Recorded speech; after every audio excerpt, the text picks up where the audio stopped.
Hello, everyone, and welcome to episode 86 of the Wool Circle. As always, my name is Rebecca, and I'm coming to you from Rankin Inlet, Nunavut, in the far north of Canada. So, today we are going to do an exercise that I have been talking about for a long time, and that is making our own color wheel. There's a lot to talk about, so I'm just going to dive right into the demo and share with you what I was working on as I do it. Enjoy!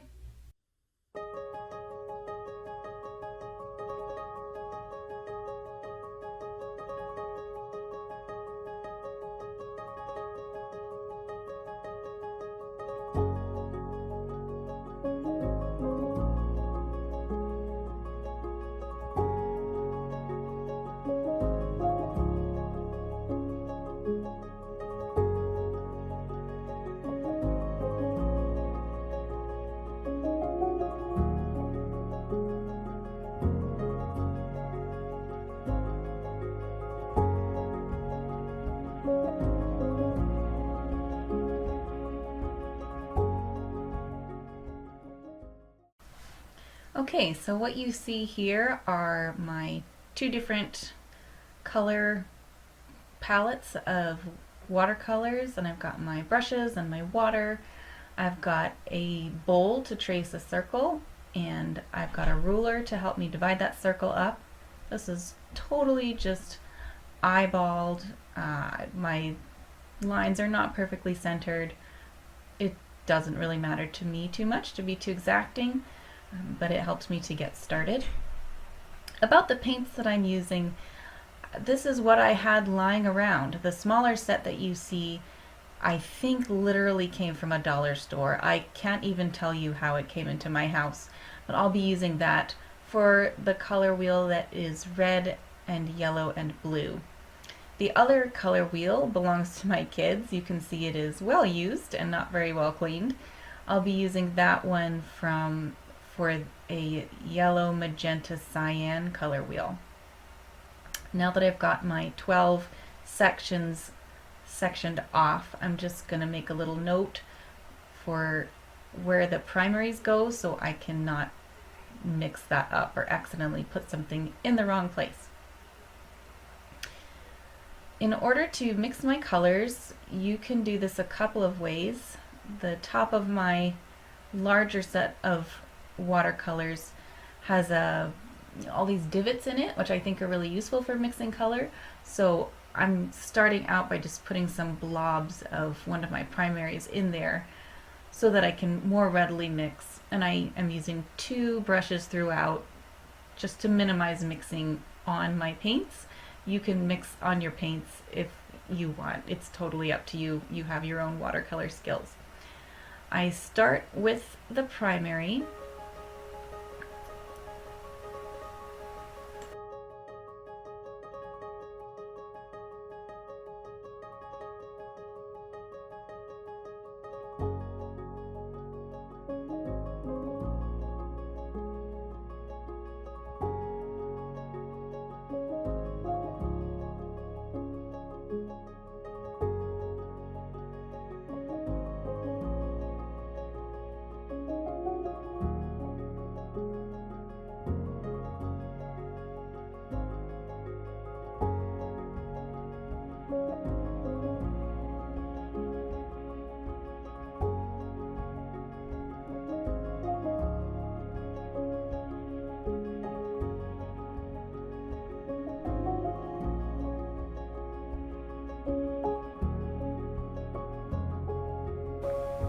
When I started blending colors together, I found myself mixing tertiaries first a lot of the time. It felt more natural to move from the primary out towards the secondary rather than just try and figure out that middle sweet spot first.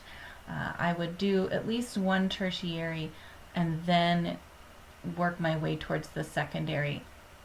Towards the end of this video, you'll see I was doing often both of the tertiaries first and then finding that sweet spot in the middle with the tertiary. With the secondary.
For the second color wheel, I pulled out a different set of paints, and this time I'm going to go for more of a cyan, magenta, yellow.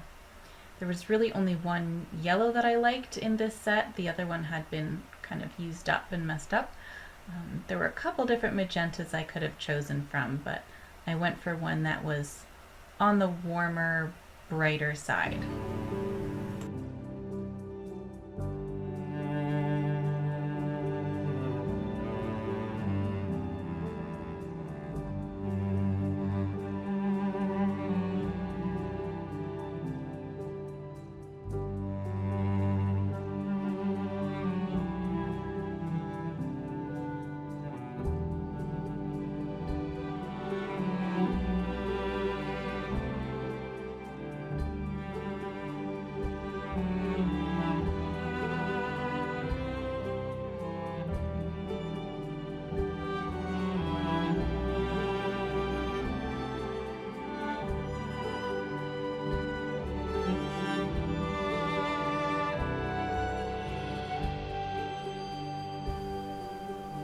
Throughout, you'll see me sometimes testing hues as I go by just putting a little dollop of them on the paper before I really commit to filling the space with them. This is something again that I saw Felicia doing in her tutorial on the School of Sweet Georgia. You could also have a separate piece of paper handy if you wanted to swatch those colors before committing to put them on paper. You'll also see that it's very much a judgment in the moment of how much color to mix to make each hue. Like I could have put more blue into that blue violet. I could have done it any number of ways. I'm not trying to be exacting. I'm just trying to see what these colors do when I use them together.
So making a color wheel with watercolors really approximates putting dye onto fiber or yarn because you're mixing the colors before you put them on and they're completely mixed.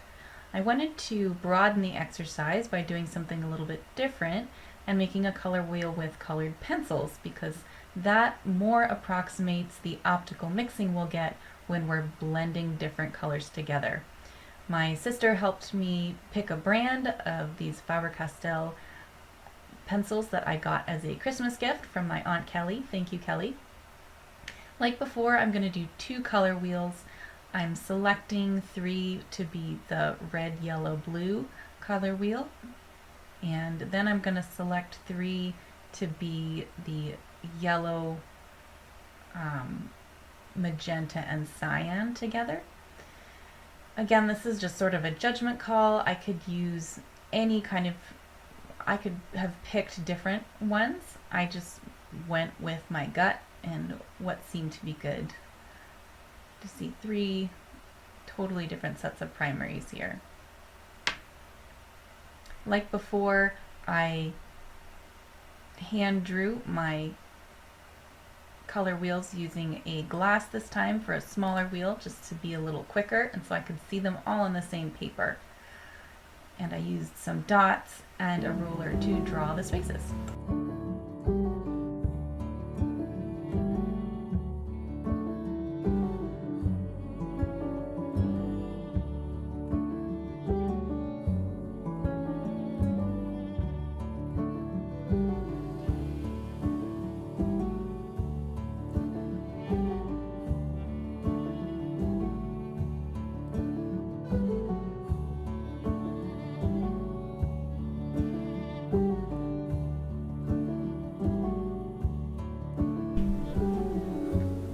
As before, with this first color wheel, I wanted to start with a nice brilliant blue, a little bit more of a royal blue, and a nice bright fiery red, and a rich yellow.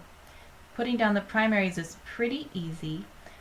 Doing the secondaries and tertiaries was a bit more of something that I felt out as I went. I found myself again doing the tertiaries first because I could felt like I had more wiggle room there, and I just layered on color. For each of these I just layer on a little bit more color until I feel like I'm at that sweet spot that describes. And there's kind of, because it's optical mixing, there's a sort of lean back and squint thing that happens as you go, where it might not look quite right, but at some point you just decide, okay, that's probably good enough. And for me, even watching this recording, it's a little bit farther removed from me seeing it through a camera and on a screen than it was having it right in front of me. So right now I'm making that color in between the warm red and the deep cool blue. And the optical mixing is more complete for me, so I can see now that it really does look like I'm making a mauve kind of color, whereas when I'm just looking at it in person, it kind of just looks like garbage. It just looks like a mess. But you really got to lean back and squint and look at it through a forgiving eye when you're optical mixing, and then when you see it again later or look at it under a different light, you'll be able to see better the color that you made.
The second color wheel is made with the cyan and a magenta and a more lemony cool yellow.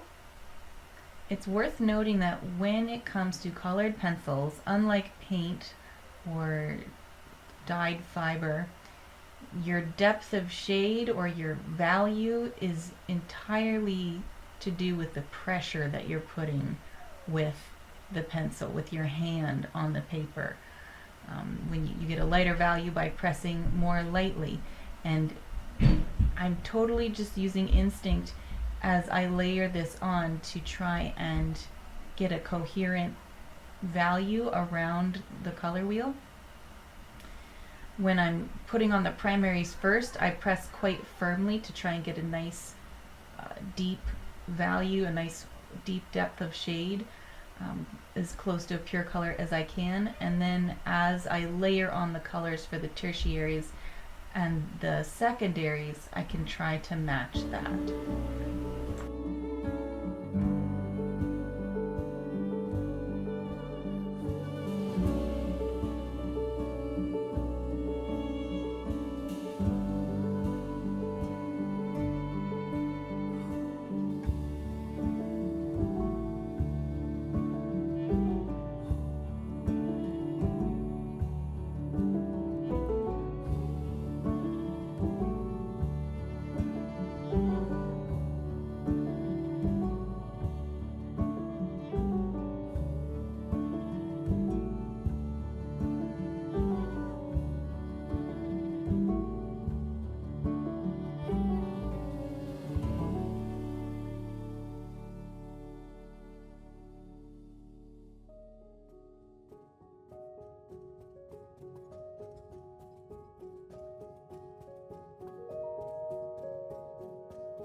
So for these last two color wheels, I wanted to use pencils for not just the primaries, but also the secondaries.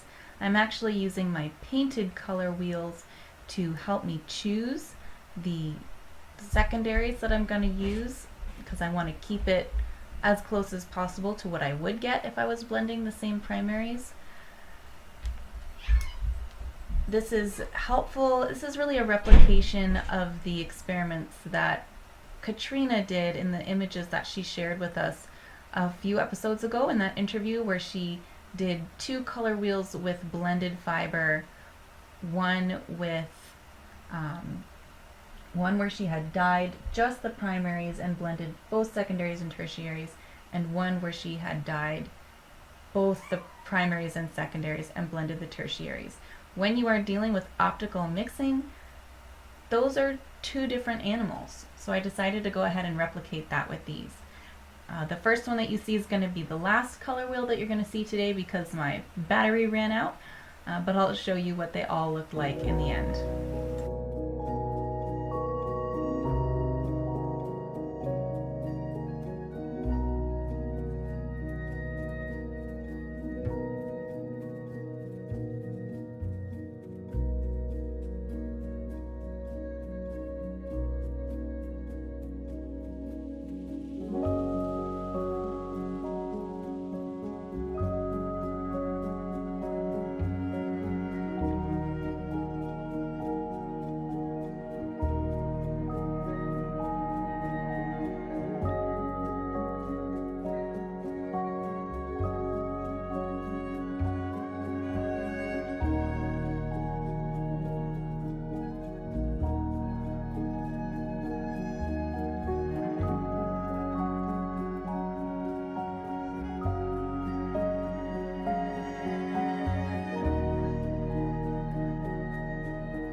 I hope that was an interesting exercise for you to watch, and I hope that you will take some time to make a color wheel yourself with whatever medium you have to hand.